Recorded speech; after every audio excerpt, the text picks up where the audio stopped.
अस्सलाम वालेकुम, this is doctor Wasim, मेरे साथ हैं डॉक्टर रबिया। आज की वीडियो में हम बात करने जा रहे हैं रमजान को लेके कि इस रमजान में शुगर के मरीज क्या रोजा रख सकते हैं, इसके ऊपर हम बात करें। क्योंकि मेरे बहुत सारे जो दोस्त हैं, फिटनेस ट्रेनर्स जो हैं, वो वीडियोस बना रहे हैं, सब रमजान के बेनिफिट्स के ऊपर बात कर रहे हैं, लेकिन डायबिटिक पेशेंट्स को लेके किसी ने अभी तक वीडियो नहीं बनाई। तो हमने कहा कि क्योंकि अभी बहुत सारे जो डायबिटिक पेशेंट्स हैं वो शायद इस रमज़ान भी रोज़े ना रखें और वो सोच रहे हो कि जैसे रोज़े ना रखना उनके लिए बेहतर है। तो आज के वीडियो में कुछ सवालात होंगे, उसके कुछ जवाब होंगे, तो उससे हमारी कोशिश ये होगी कि आपको राइट इन्फॉर्मेशन मिल जाए और वो इन्फॉर्मेशन मिले जो आपके लिए फ़ायदेमंद हो और आपकी क्वालिटी ऑफ लाइफ बेहतर कर दे। इससे पहले कि आप वीडियो की तरफ जाएं, चैनल को अगर आपने अभी तक सब्सक्राइब नहीं किया तो उसको सब्सक्राइब कर लें, बेल आइकन को प्रेस कर दें। और ये जो हम जितना भी ये काम कर रहे हैं, ये सिर्फ आप लोगों तक ये वीडियोस ला रहे हैं ताकि आप लोगों को फ़ायदा हो जाए। तो हमें कमेंट्स में ज़रूर बताया करें कि आपको वीडियो कैसे लगी। वीडियो पूरी देखिएगा।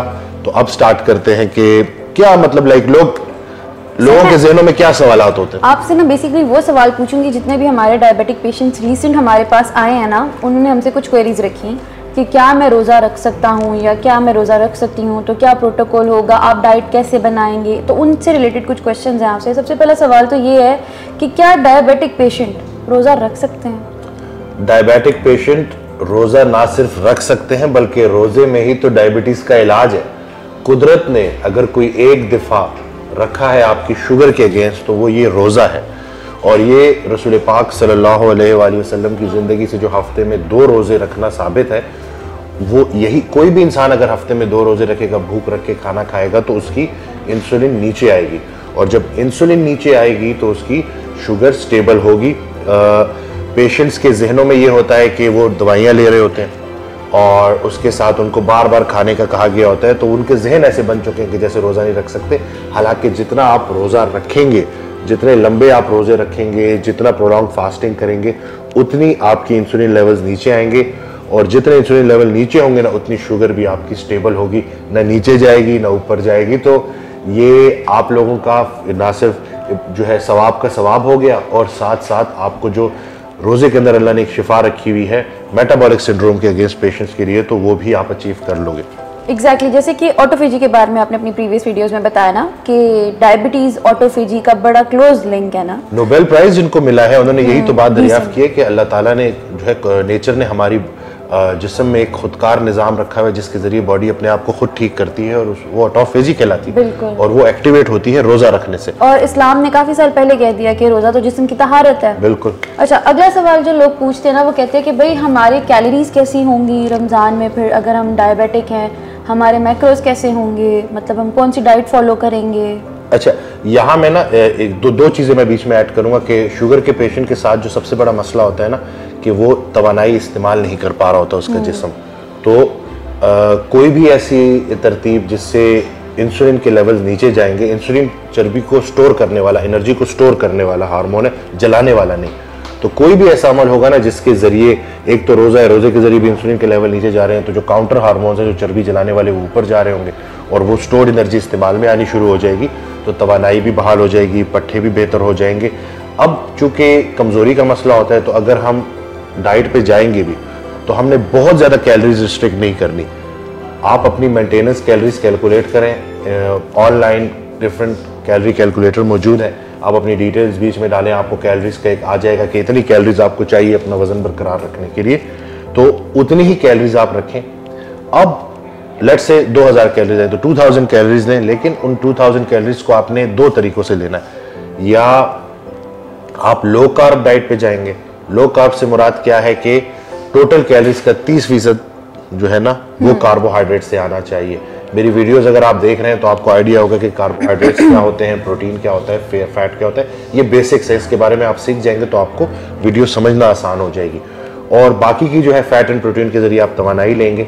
या फिर जो न्यूट्रिशनल कीटोसिस की हम बात करते हैं कि 5% से भी जो है मतलब यानी कि जो कार्ब्स हैं वो आपके नहीं बढ़ने चाहिए टोटल कैलोरीज के।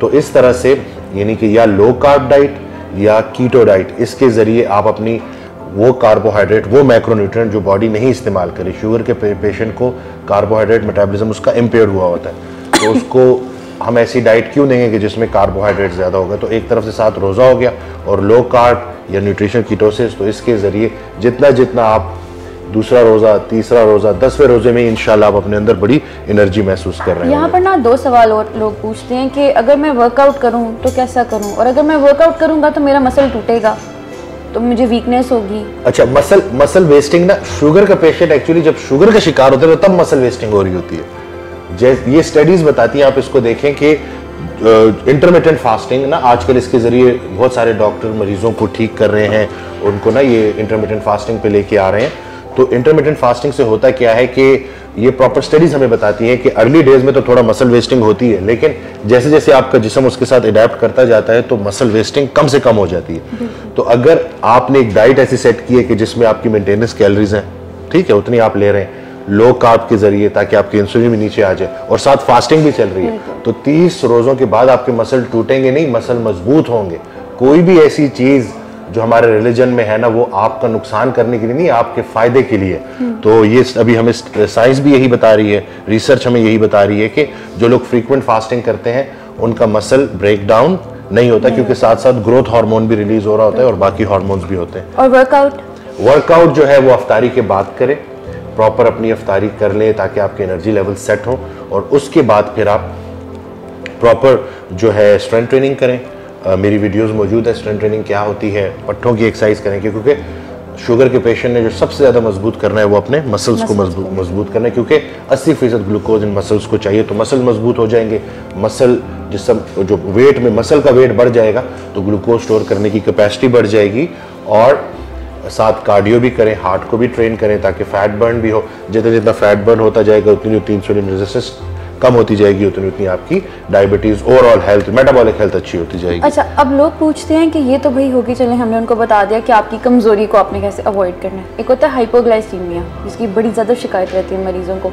हाइपोग्लाइसीमिया को कैसे प्रिवेंट करेंगे आप? देखिए, हाइपोग्लाइसीमिया की जो है ना सबसे बड़ी वजह मैं अपनी वीडियोस में बता चुका हूँ कि बहुत सारे पेशेंट्स जो इंसुलिन रेजिस्टेंस का शिकार होते हैं वो साथ अद्वियात ले रहे होते हैं। तो इस वजह से अगर वो अपनी शुगर मॉनिटर कर रहे हो ना, तो वो 2 मुख्तलिफ कहानियाँ, कभी बहुत लो हो जाएगी, कभी बहुत हाई हो जाएगी। तो इसमें एक्चुअल रूट कॉज को जब तक फिक्स नहीं किया ना, कि आप जब इंसुलिन को नीचे ले आओगे, मैंने पहले भी वीडियो में यही बात बोली कि हमारा इस वक्त काम, मेन फोकस शुगर को नीचे लाना नहीं है, इंसुलिन को नीचे लाना है। जब इंसुलिन नीचे आ जाएगी तो शुगर भी नीचे आ जाएगी, ट्राइग्लिसराइड भी नीचे आ जाएंगे, एचडीएल भी ऊपर चला जाएगा, सोजिश भी कम हो जाएगी। तो हमारा इस वक्त जो मेन फोकस है ना, वो इंसुलिन को नीचे लाना है। तो जब, और इंसुलिन कैसे नीचे आती है? रोजा रखने से, कम खाने से, फ्रीक्वेंट मील जो हम बताते थे ना कि हर 2 घंटे 3 घंटे के बाद कुछ ना कुछ खाना है, तो ये इंतहाई, पता नहीं ये वर्ड सही होगा कि नहीं होगा, अहमकाना मशवरा है। मतलब मैं एक पेशेंट को हर 2-3 घंटे के बाद खाने का क्यों बोलूं कि उसकी ऑलरेडी इंसुलिन ऊपर गई हुई है, तो जब भी वो कुछ खाएगा इंसुलिन और ऊपर जाएगी। तो ये नहीं कि ये जो फ्रीक्वेंट मील्स है, तो हम अगर कोशिश करें ना उसकी शुगर स्टेबल करने को, तो वो कभी भी स्टेबल नहीं होगी, क्योंकि इंसुलिन फ्रीक्वेंट मील्स के साथ ऊपर जाती जाएगी। जब वो कुछ खाएगा वक्ती तौर पे तो चलो शुगर ऊपर आ जाएगी, लेकिन थोड़ी देर बाद फिर नीचे आ जाएगी, फिर थोड़ी देर बाद फिर ऊपर चली जाएगी, फिर नीचे आ जाएगी। तो यही ना आपको स्पाइक्स नजर आती रहेंगी कि कभी साथ दवाई भी चल रही है, कभी तो ग्लाइसेमिक कंट्रोल होगा, कभी 200-300 में जा रही होगी।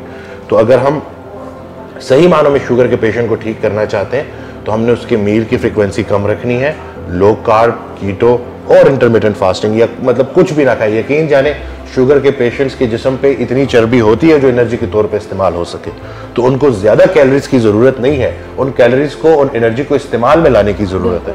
तो इस वक्त जो हमारी कोशिश है इस वीडियो के जरिए वो यही है कि आपको साइंटिफिकली आसान तरीके से एक्सप्लेन कर दें कि why fasting is good for you. अच्छा, अब ये इलेक्ट्रोलाइट से रिलेटेड आपने बात कर दी ना कि शुगर लो क्यों हो रही है, हाइपोग्लाइसीमिया। अब बताएं कि लोग तो अपने इलेक्ट्रोलाइट्स को प्रिजर्व करने के लिए शरबत वगैरह इस्तेमाल करते हैं ना, या जूसेस वगैरह लेते हैं, फ्रेश जूस बना लिया घर पे, लेमन वाटर बना लिया, लेकिन अंदर ढेर सारी चीनी डाल के शीरा बना के। तो शुगर के मरीज क्या करें? देखें, शुगर के पेशेंट को जब पता चलता है ना कि उसको शुगर है, तो उसके पेशाब में से ग्लूकोज निकल रही होती है, ठीक है, और यानी कि बॉडी ने इमरजेंसी मोड लगाया हुआ है कि एक्स्ट्रा ग्लूकोज को जिस्म से बाहर निकाल रही है पेशाब के जरिए, ठीक है, एक्स्ट्रा ग्लूकोज निकल रही है, और आपसे वो ये कह रही है कि या रोजे रखो या भूख रख के खाओ या लो कार्ब रहो, ताकि, और ऊपर से चीनी को इनटेक बंद कर दो, क्योंकि बॉडी जो है वो एक्स्ट्रा ग्लूकोज को जिस्म से निकाल रही है पेशाब के जरिए, तो मैं क्यों ऊपर से मजीद, यानी कि ऐसे ही हो गया कि एक बंदा दूर खड़ा क्या कर रहा है कि उसने जो है टूटी खोली हुई है और पानी निकल रहा है और ऊपर से पानी डाल भी रहा है, और इस कोशिश में है कि ये जो पूरा का पूरा कंटेनर है ये खाली हो जाए, तो क्या वो खाली होगा?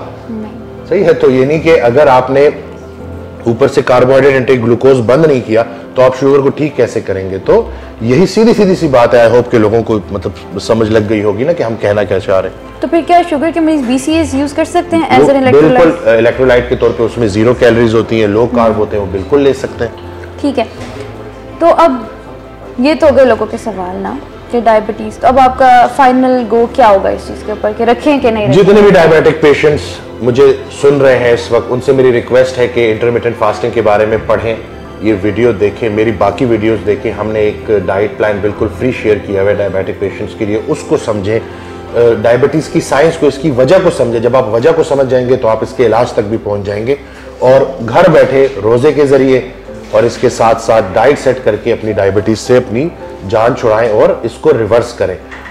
आपको वीडियो कैसे लगी कमेंट करना ना भूलिएगा, हमें बताइएगा किसी टॉपिक में अगर आप वीडियो बनाना चाहते हैं। मुझे और डॉक्टर रबिया को अपनी दुआओं में याद रखिएगा। जल्द दोबारा आएंगे नई वीडियो के साथ, नए टॉपिक के साथ। अल्लाह हाफिज़। अल्लाह हाफिज़।